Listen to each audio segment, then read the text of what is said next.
Hi everyone, welcome to the Node.js Technical Steering Committee meeting of the 18th of November 2024, probably the last TSC meeting of the year. So I just want to take this moment to say happy holidays to everybody and wish you an happy new year. So after that's done, let's go to our standard agenda. We have a packed agenda. We have a bunch of old people. Please, if you can, help me out with the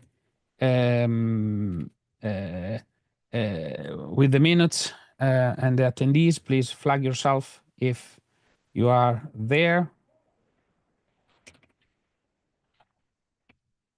And so on. Thank you, guys. So let's start with a reminder. Please remember to nominate people for the contributor spotlight. You can find the usual link. If there is one other member of that in the Node.js contributors that shined in the last few months, please flag them. Also, CPC and board meeting updates. There is a few things happening. There's been a couple of new project applications, but they are private now. So there is hopefully will be unveiled soon, but everything is in good hands. So nothing much on that front. The organization of the conference goes forward. Regarding Node.js Node, let's start with the first issue, which is issue 56220. Doc change SmartOS support type to experimental, which is the topic of the day. Were you able to get hold of Brianna in any form, guys? Because she wanted to be part of this, and unfortunately, I had a couple of busy days, and I absolutely didn't ping her. This is absolutely my bad. And she doesn't seem to be in the OpenJS Slack either.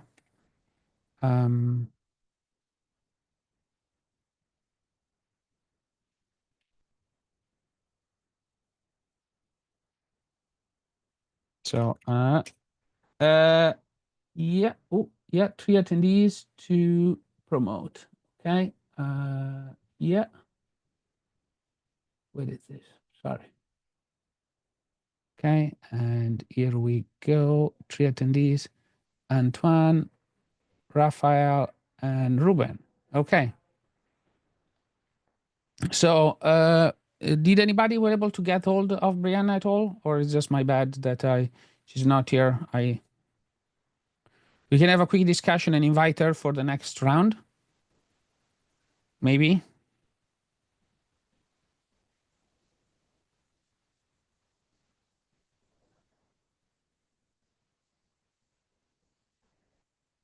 Okay, anyhow.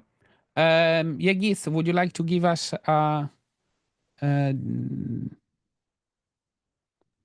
update on the SmartOS stuff? Yes. So I originally created an issue in the TSC repository about SmartOS lacking the appropriate GCC version. Upon discussions, couple of folks in the build team and SmartOS team fixed the issue. Right now, according to the comment, Node 18 and Node 20 releases are extremely slow as well, but that might be due to the lack of C cache there. But the latest version is basically like for the main branch, it takes like 40 minutes, so it's extremely fast. But I kept this issue open to talk about SmartOS stuff and SmartOS support and whether or not we want to continue making it a tier 2 platform. Upon investigation, I couldn't find any public information in any public issues about why we have it as tier 2. And Ben Nordui, if I pronounce it correctly, commented about the history behind it and shared their personal opinion. that might be beneficial. So it might be good to discuss whether or not we want to keep it as a tier 2 platform. So to recap, there were issues in, okay. Come on, just a sec, sorry. Okay, yeah, Keith.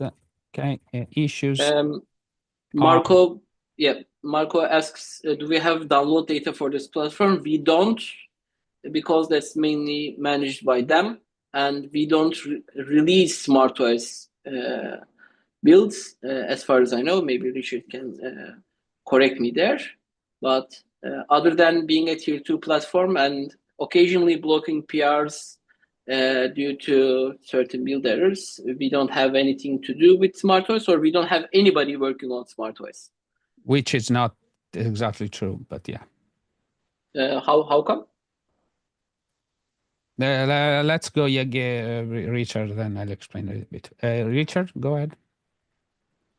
Yeah, so for just for the benefit of people that don't know the history of Node, Node originated in a company called Joint, and SmartOS was Joint's primary platform. So there is a long history of Node being on SmartOS. We did stop producing binaries on that platform. That's because for SmartOS customers, they mainly get Node through the package repository. So the team that are looking after SmartOS as a platform are rebuilding Node for that platform, and they tend to build in a similar way to Linux distros, where they like dynamically link to system libraries and have everything sort of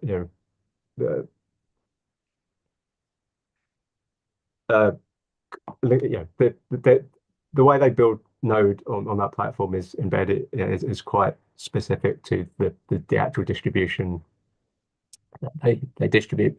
So I think it was around Node 14 or so, or one of the Node versions, we were sort of upgrading compilers. I mean, we do that every couple of majors anyway.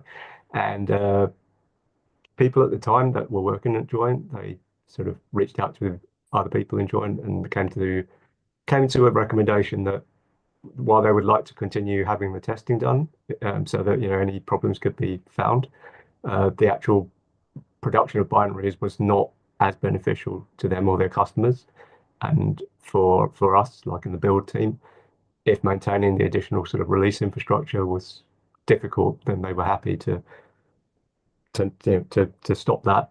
I mean, that was the people there at the time. I don't know if the current team looking after SmartOS has other opinions, but that's the reason we stopped producing download binaries, and why if anyone asking for download data, the downloads will be 0 because we don't have any binaries to download.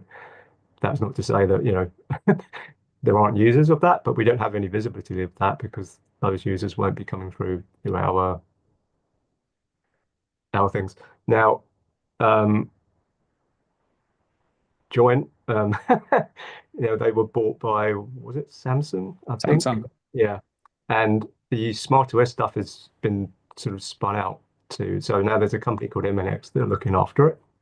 And they're the ones that are primarily on the platform SmartOS team. And if we ping them, they do tend to respond to technical queries, like, the issue we've got with build problems. There are people there that can help with the build problems in terms of how to build things on SmartOS, but they don't have direct access to the machines in the build, in the build infrastructure. Now that might be something we can look at if there's willingness on their side. But the problem we've had here, or the historical problem we've had here in the recent past, has been a combination of there's a group of people that technically know about SmartOS, that they are not like full-time Node. So I think that's the thing with a lot of companies. Like even I know like the IBM people for the IBM platforms, there are people that we as a project can ping to get technical help on those platforms, but they are people that, while they have technical expertise on the platforms, are not wholly dedicated to a project such as Node. So they are having to squeeze in any assistance they have with whatever other business responsibilities they have, because these are platforms supported by companies. On the other hand, the MNX through like the historical links, they supply build resources. So in addition to SmartOS platform resources, there are machines that they're effectively sponsoring, which are non-SmartOS, which build are using. So they are contributing to the project, maybe in ways that are not so visible to, the average collaborator, but it's there, and probably you're not noticing the platform unless it has a problem, because when you don't have any problems, you don't see it. Now, there have been issues. I do acknowledge that, and this is because we've got quite a few different people that need to be involved in getting these things resolved. There's people on our side in build. There's people with the actual technical support, technical expertise on the platform itself, and in that mix, we are currently trying to transition some of the build stuff to be sort of partly supported by the Foundation's IT support team. So we are sort of in the middle of all of that, and this has just been a perfect storm of things coming together, dragging, being lost in communications, all of that, which has led to that, the situation we've had. In terms of tiering, yeah, I mean, it's historic. Things are in tiers until people try and move them. In some ways, the tiering is, I wouldn't say it's academic, but in some ways, what's written in the tiering is possibly not what happens in practice. So, for example, I think FreeBSD is in experimental and it was sort of taken from tier 2 to experimental and not put back. But in the past, if like the builds were broken on FreeBSD, we would try and get those fixed up. And ideally, releases do not want to have to look at. I mean, ideally, the CI would either be passing or failing, and if it's failing, we shouldn't have to be having to make judgment calls as to whether this failing is acceptable, like an acceptable failure or not. So ideally, we need to be in a position where the CI is either passing or not, for like the tier 1 and 2 platforms.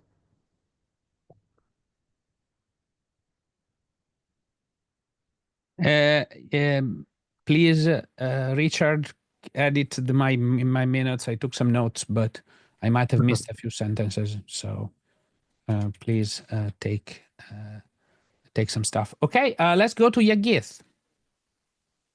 So the reason that I added SmartOS created the issue is that to summarize the timeline, on August there was a PR that made that updated our supported tool chains to GCC 12. This was August 8 or 18. I'm not quite sure. And on September, I opened a PR which used C++20, which depends on GCC 12. And at that time, SmartOS was the only platform that was failing for that particular PR. It was a small PR, and it didn't have so much like an impact, but it was blocked. So I tagged the appropriate teams, and then I opened a couple of PRs in the past 3 months, including C++20. And up until I opened this issue, there was the issue wasn't resolved. I cannot say anything about progress. You can see it in the issue, but resolving the issue means that updating GCC to the appropriate supported toolchains. And what we expect from what we have on the building. What was the version of GCC, because I didn't catch it? So version 12. Okay, perfect. Thank you very much.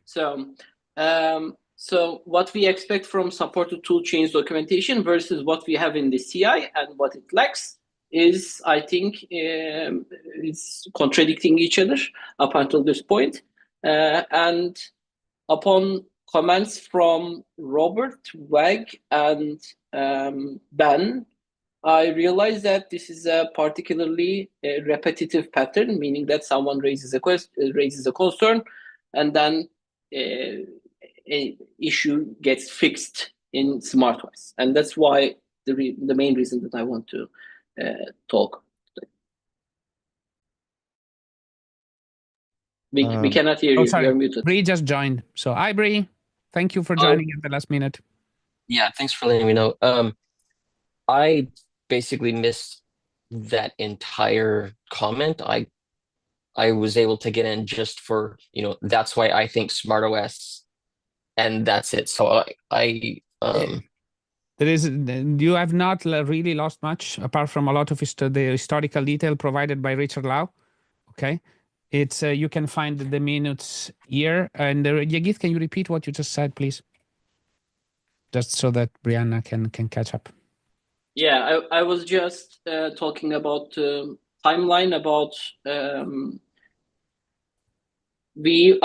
about build team updating the supported toolchains on August 2024 to version 12, and me opening a PR on September, and right now we're on December, and we just fixed the issue with C++ 20 and GCC 12 updated on SmartOS, which gives us a timeline of August, like 4 months or something for a tier 2 platform, and which, in my personal opinion, is 4 months for what?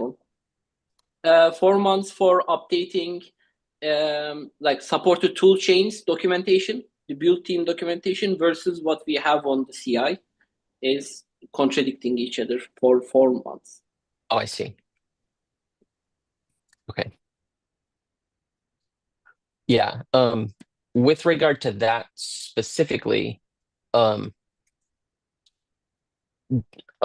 we're providing build and test hosts and a backup instance and a downloads instance. Those are all free of charge, but I actually don't have any access to like that infrastructure in order to like set it up or do anything that is necessary with regard to Node.js. Like I would be more than happy to pitch in and help out with that kind of thing on SmartOS anywhere that it's necessary. But when the question was asked in September, like, what's the state of this? My understanding was that it's being handled by someone who is a member of the Node project more directly than myself, and that there was a preference for having me not be on the team of people like doing that work, which I'm fine with. I'm also fine with if people want me on the team where I can be more proactive about it. So the question was asked, like, where's this at? And the question was answered not by me. And so I didn't feel necessary to just like jump in and like, plus one someone else's comment. It was already, the information was already there. And I didn't know specifically what the state was myself. I didn't know like what the holdup was or if there were any issues. And it turned out that there weren't any issues. It was just the build time was longer than expected. But that turned out to be due to caching. Once the cache was fully primed, it was ready to go. So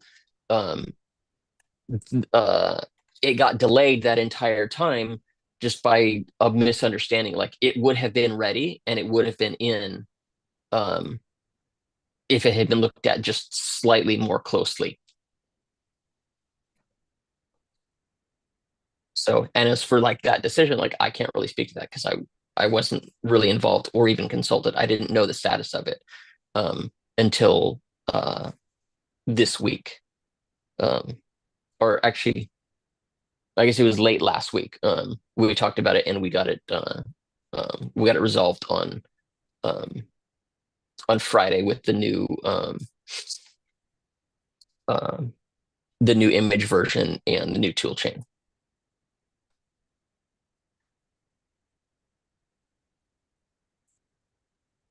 Rafael, you had that your hand up, adds up before. Did you have anything to add, or you lowered it? No, I just raised my hand to let Bree Okay, perfect. bring to the meeting. Thank you.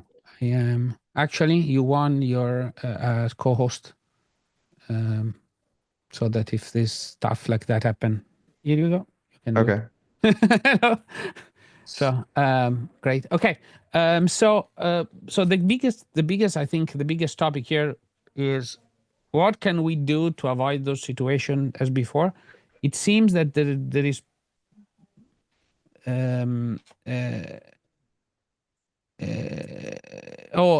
Marco says something useful. The documentation on Tier 2 states that test failure on Tier 2 platform will block releases. Infrastructure issues may release of binary for those platforms. If we don't release binaries, what's the point? This is the question. Well, what's the difference between a tier 1 and a tier 2 then? Yes. No, the tier 2 and the tier 3. This is the question. Well, no. Like my understanding was Yeah. that the reason that SmartOS is tier 2 instead of tier 1 is the discontinuing of releasing binaries. And that's the distinction between a tier 1 and a tier 2. Am I correct in that, or am I under misunderstanding? Can I recap the tiers for for people? Yes, please, so, because yeah. I'm not familiar with them Yeah, any more than this. the main difference between tier 1 and tier 2 is whether releases are blocked. And the reason that there's a distinction is that it's not so much now, but in the past we had some really slow platforms. The main one used to be like ARM, like Raspberry Pi builds and things, which in the past we had where we would do release builds and then the Raspberry Pis would come out like a day later or something. And the tier 2s were basically, we would like to release binaries on here, but they may not come out at the same time as the other platforms. So tier 1 was basically, if anything fails on a tier 1 platform, we can't do a node release. It's effectively stop everything. Tier 2 was a slightly more relaxed in that we're intending to do binaries on here, but not in a blocking way. There's a kind of blurry line between tier 2 and experimental, where there are some things that are in tier 2 that we aren't producing binaries on. So SmartOS is one of them. FreeBSD is another one where we're testing it in the CI, but we're not producing binaries. I think FreeBSD was dropped to experimental and not brought back up to tier 2. I don't really know sort of whether people actually read too much into the tiers, other than what it means for releases. But equally, even though the tier guides say this in terms of like, if it's experimental, it won't block, but won't block releases. If we're still running the CI on all the platforms, then effectively we'd be in a state where, if the build's failing on that platform, whoever's looking at the CI now needs to go into the CI and into the Jenkins build and decide if the build has failed because it's on platforms, and then try and distinguish the platforms based on their tierness, which is slightly different from oh, it's failed, so we can't go out, or it's passed and we can go out. So yeah, there is tiering. There is no tier 3, Genton. It's tier 1, tier 2, or experimental. So whatever people are saying a tier 3, I think they just mean experimental. We have 3 tiers, but the third tier is called experimental. Maybe experimental is a bad choice of words in that it might imply something that it isn't really covering, and maybe that's something we can look at into renaming the tiers. But it's effectively, binaries are on tier 1 and tier 2. We don't produce binaries at tier 3, but tier 3 kind of says that we may not even test on it, and that's not true, is it? I mean, there are platforms that we do want to run tests on. Well, at least we have historically wanted to run tests on those platforms. So yeah, maybe revisiting what the description of the tiers may be something, but I don't think that's the real issue here. The real issue is, well, if people want to talk about the tiers, that's one thing. I think the actual timeline problem that was discussed and the time taken to resolve it, that's mainly been a communication problem. So I think, fundamentally we've had a communication breakdown with it, in the project and between the MNX people.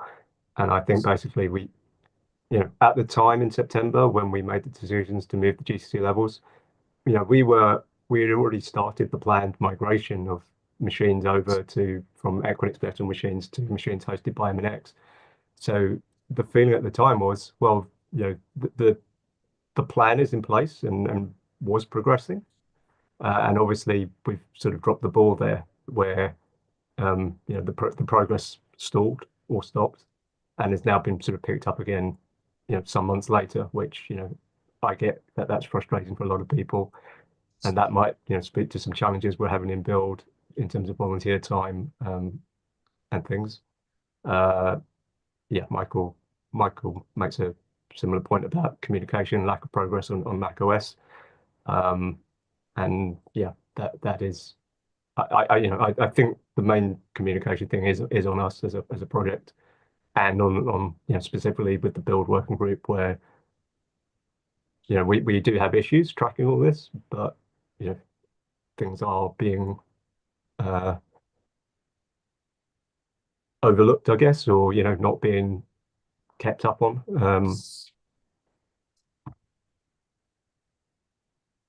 Yeah, I think Go ahead, buddy. defining this issue as a communication error is appropriate and accurate. Like, I didn't even know about the GCC transition until last week. If I had known that that was something that you guys were doing, like back in September when we were working on it, I would have asked Ryan then, like, okay, let's go ahead and make a 23, or at least a 22. I think no, we made the 23 to get the oh no, 22 has it, but we were using GCC 10. But 21 only has GCC 10, and so yeah, if I had known back then, like, I would have made the second recommendation. Let's go ahead and drop the 21 and replace it with a 23, and let's build from there, so that wouldn't have been an issue. But again, I want to do anything I can to help. With regard to the tier definitions, I'm not really so stuck on tier definitions. The thing that I want to make sure happens is that there's testing on Node.js or testing on SmartOS, and then when there's build issues, that we, like, those issues are raised to us somehow, so that we can come show up and we can make sure that those get taken care of. They don't happen often. And when they do, we usually have it resolved inside of a day or two. The concern that I have with like demoting to experimental, or whatever the definition is if there's a build failure and then people just like shrug because like it's SmartOS and they don't care, and so we never hear about it, and then those issues like compound and we get like more and more like bit rot on SmartOS because it wasn't addressed like when it came up. So whatever the tier definition is, as long as we are engaged and we can like come in and make sure that those issues get resolved in a timely manner, I don't care what the tier level is. But it's the concern about people just deciding that it's not worth bothering about. And with it, tier 2, the way the tiers are defined, there's a rule that says like it has to pass. And so that kind of like forces some people, even if they don't like SmartOS, even if they don't like me, there's a rule that says they have to reach out in order to try to get issues resolved.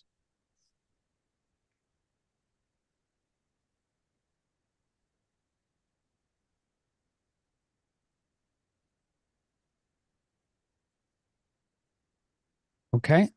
Seems great. Joyeux and stand up. Yeah, just trying to mention that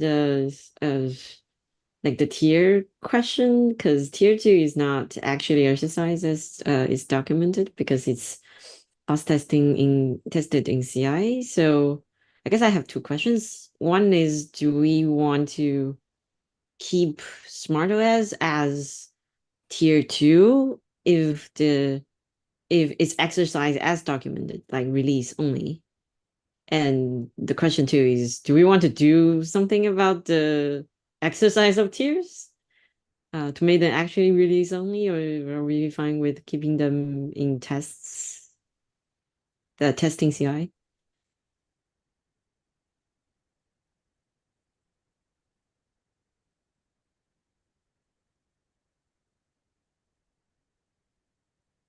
Well, okay, I'm going, but yeah. So, like from my point of view, it's the testing CI. If we drop an environment from the testing CI, 100% it will fail and will stop the ability to build there. 100%. Like I don't see how. It's personally, if a platform is not in CI, if we don't run the test there, it will absolutely will be destroyed. It will be not running there in a year. Node will not run there anymore. Can it be in the daily CI, the daily main CI, so that I don't know when it We'll fails, it sends a notification to someone will know. Fix it. If the person making the PR does not fix it, they will not fix it. I guess it comes to the question whether the support is falls upon whoever making changes, or is the support for that platform falls on whoever maintains that platform for tier 2, because we're otherwise asking contributors to make the patch work for SmartOS. Like is that what we want? Basically asking, like, do we want like contributors who have no idea how to work with SmartOS to make it work with SmartOS, or are we do we prefer to like contributors who do not know about it do not need to know about it, and when they fail in the daily CI, it will ping someone on the SmartOS thing and they will look into it and make sure that the main daily CI passes. So the extra maintenance work fall upon them.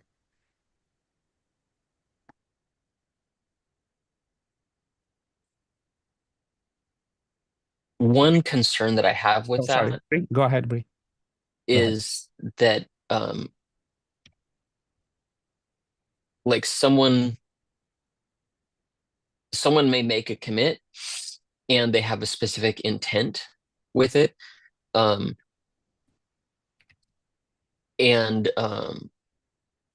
like if we don't understand the context of why it broke, and we just like unbreak it, maybe that like breaks their PR that they had just submitted that they thought was done. Right.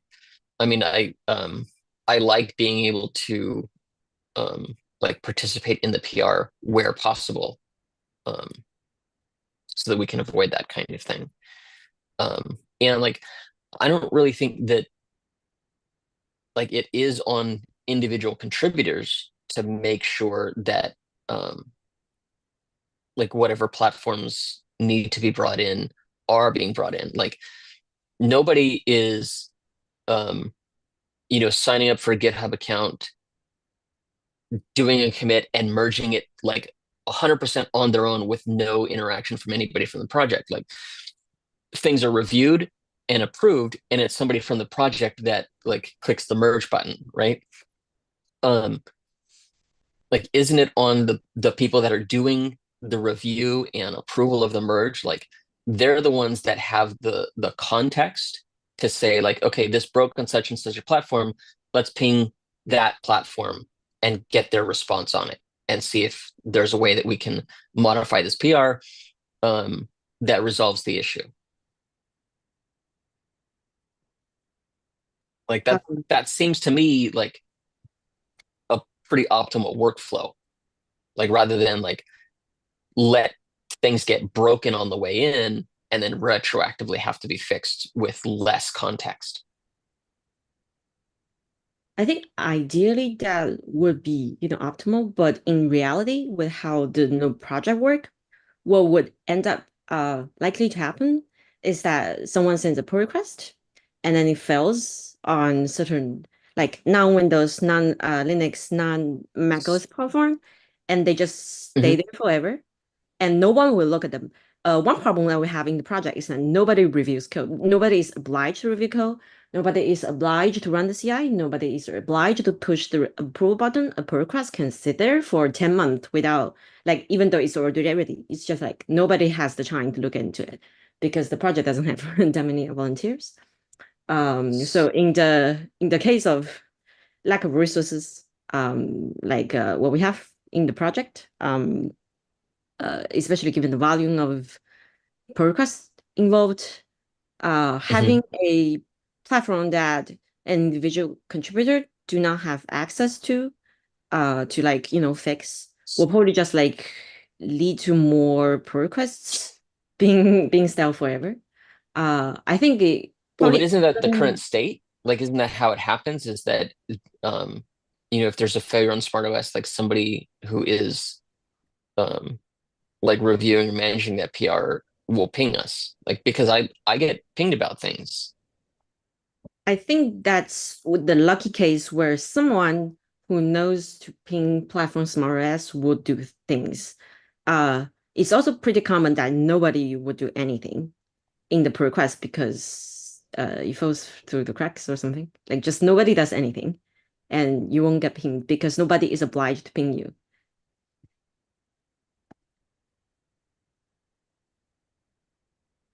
So just I'm going. So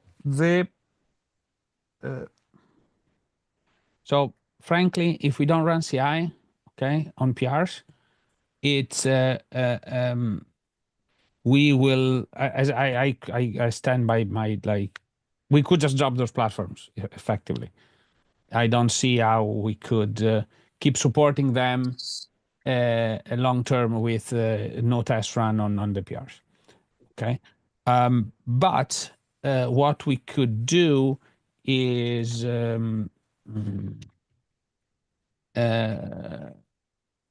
what we could do. Can somebody please help me with the minutes? I'm struggling a little bit to keep up. Okay, sorry. And so what we could do is to move but it maybe document it a little bit more on the that we need to ping those teams. Okay, like for example, what I did a bunch of times to people was, okay, this test fails on SmartOS. Okay, let's skip them. Okay, there is a bunch of tests that are skipped on SmartOS for the watch files, because who knows how the file watcher works on SmartOS. Okay, this is a big question on the operating system. There's a very specific operating system question. So that feature, more or less, I'm pretty convinced is not passing the same test of Linux and Mac, and we have different tests for Linux and Mac. Okay, and Windows. So there's different tests for each platform for different race conditions and things. So yeah, I don't know what we can. I don't know exactly what we can do, but if we stop doing this, it will be just like we will stop the ability to run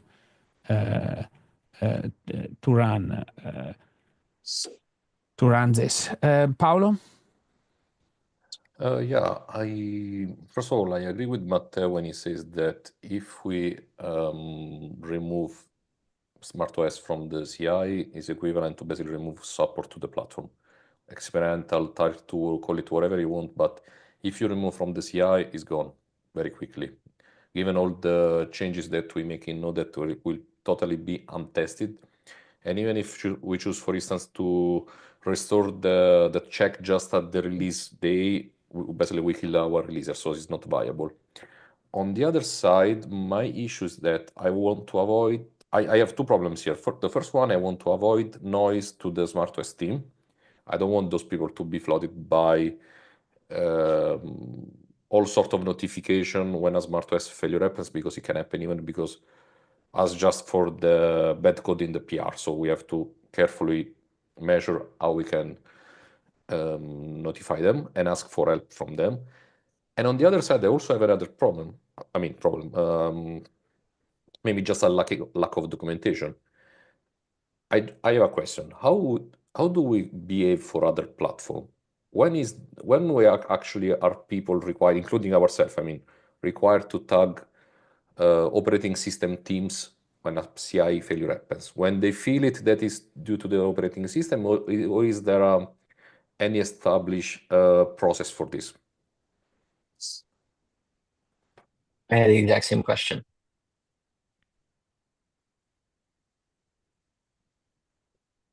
I can answer that from IBM Red Hat platforms point of view, in that basically, I'm not suggesting all teams have to do this. I'm part of a small team that's actually paid to work on Node, and part of our responsibility is to monitor for issues. So, part of what I do is I actively look for breaks on platforms like AIX and IBM. I may not have the technical expertise to fix them, but I take that responsibility of pinging teams, if people haven't done that. But I'm in the fortunate place that, the company that I work for, Red Hat, is, paying me to look after its interests and the interests of its parent company, which is IBM in this case. Now, I have the privilege of having my job centered around Node, so I can pretty much devote my working time on it. And I appreciate that, if I take the other teams that I am picking within IBM, they are not solely focused on Node. So, I'm having to ping them because they're not, monitoring Node like a hawk, looking at the PRs, going through the notifications and stuff. We can do things like the primary CI is Jenkins based, so we have Jenkins plugins to email. We can set jobs to email people on job failure. That does sometimes generate a lot of noise if, like, somebody, we got a large volume of PRs and PRs are breaking because there's an actual PR breakage versus a platform breakage. That's one option. I have got one of the things that the people I talk to in IBM is like, how do you manage the volume of notifications? And I don't have a good answer to that. So, like we said, in an ideal world, we have the platform teams and we have people on platform teams and people ping the platform teams. But it could easily get lost in the sheer volume of notifications and emails that people get on a daily basis. I do think that, like, the platform question in terms of, PR authors don't have access to all the platforms. Well, that's true for a lot of things. We get people saying, my PR is breaking on Windows and I don't have a Windows machine. How do I fix a problem with Windows? Now, Windows happens to be tier 1 just due to the sheer volume of people that, are downloading on that platform. And in that case, Microsoft are paying another company to help support that. But again, it's in the same situation where we have to, as a project, ping the platform teams that we have set up with people on them. And that's our first point of call. If the platform teams aren't responding, then we might need to revisit. But in the case, circle around to this one again, there has been a breakdown in communication somewhere down the line on this particular one. But yeah, there are, there's. I kind of feel for this one, we're almost using this one particular example to take a very drastic action. And I kind of feel that this particular problem is not representative of the kind of problems that normally crop up in PRs. When people talk about platform-specific issues in PRs. It's of a slightly different nature to this, which is really an infrastructure thing, and it's basically been a build communication problem.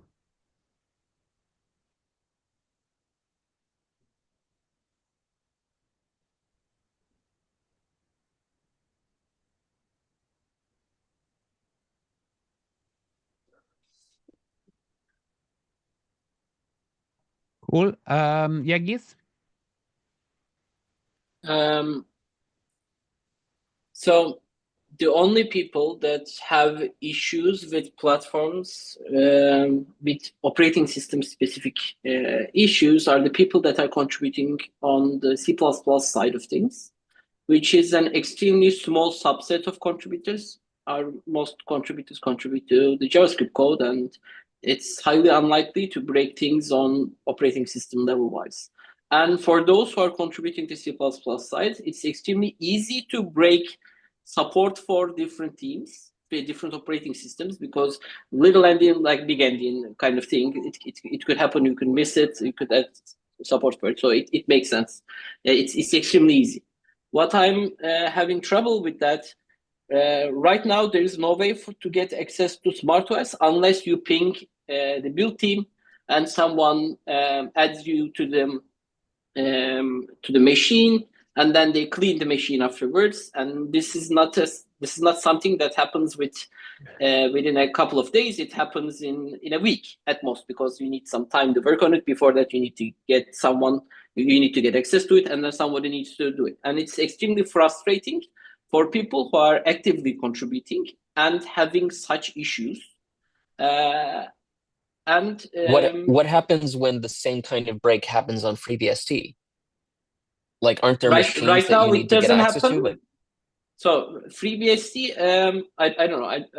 I've never developed on FreeBSD, so that's kind of I can't answer that. But I don't know. I can I install FreeBSD on a virtual machine?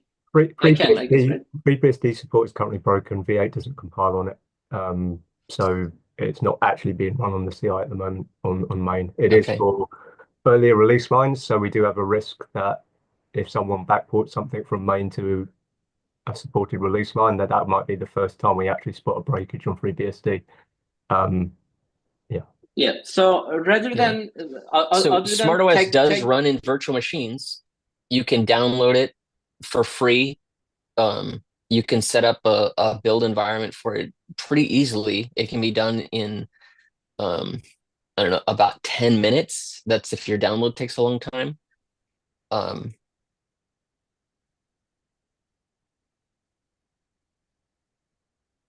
So yeah, I mean, yeah, you can go get a VM of FreeBSD. Absolutely, you can go get a VM of SmartOS.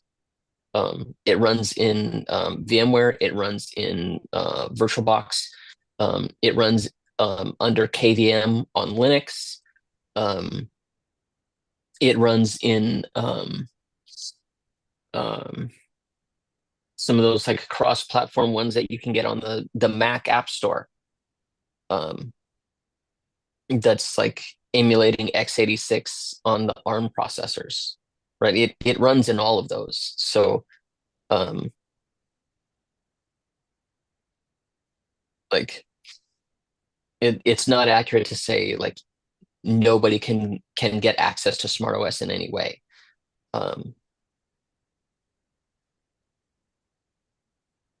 So if we need some documentation about like, here's what someone should do in response to a SmartOS like break, I'm more than happy to help provide that if that's what the issue is.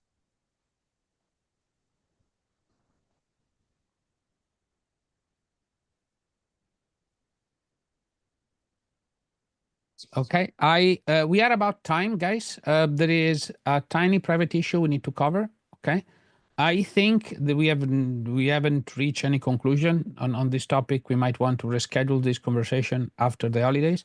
I don't know if there is any last minute parting discussion that we need to have here. It doesn't seem it's something we need to be hurrying in fixing, considering the biggest problem.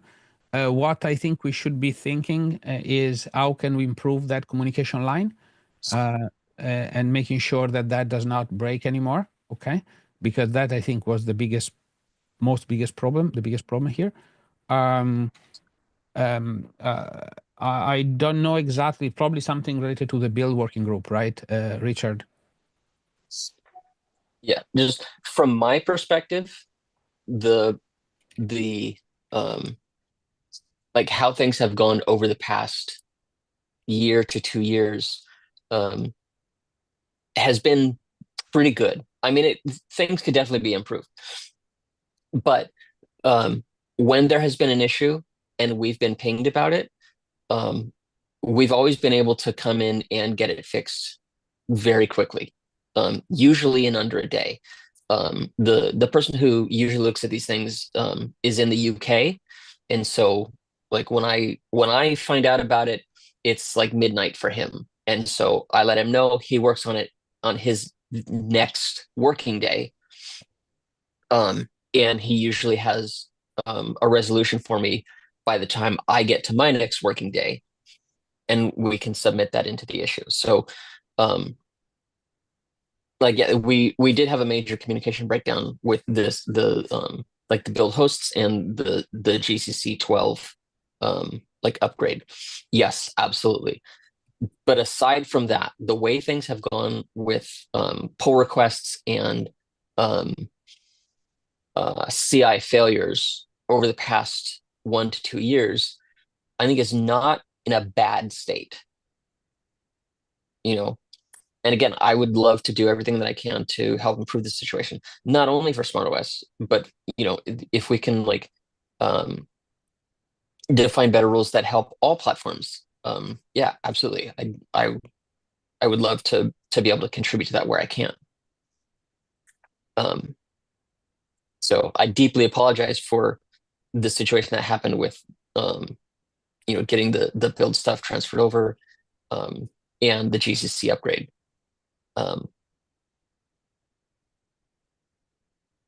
You know, but as far as pull requests go, I think we have done a pretty good job being responsive. So I just want to quickly mention that I don't think you need to apologize because it's not your fault. even still, I mean, I wish that it hadn't gone that way. You know,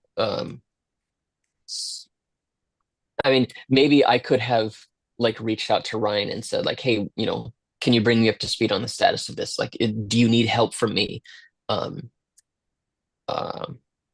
You know, I had kind of left it for him to reach out to me if there was a problem that he felt that I could handle.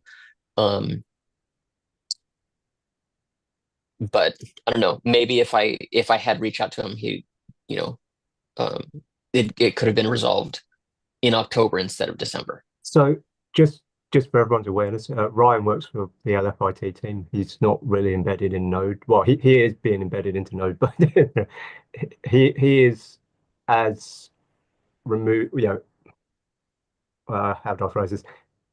He's also trying to get up to speed on how Node works. So while he has access to machines, you know, he's not been a long-standing build working group member. He's LFIT, and that's part of some of the transformation stuff we're doing on the build side.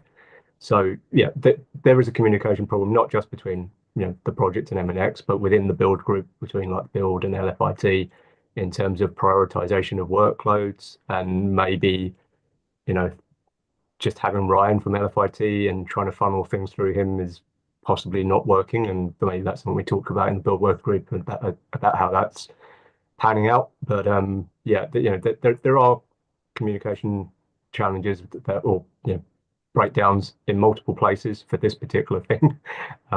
So not just you, Bree, in terms of the, you know, the urgency of that issue, but then, you know, even Ryan himself probably wasn't aware of how urgent this was, or, you know, we didn't make it clear enough that how urgent this was. But you know, he's tackling that and the macOS stuff at the same time, and yeah, Yeah, I don't want I to didn't know put the about the blame on him urgency either until last because, week. yeah, I don't want to put the blame on him either because, you know, he's doing his best as well. So I think we are having some challenges with platform support, and yeah, we need to try and sort of work that out within the build team. So we'll take that back to the build working group, I think, for the next meeting in the new year.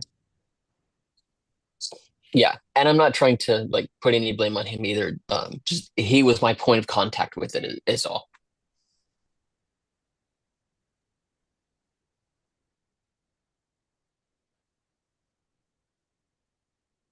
Cool.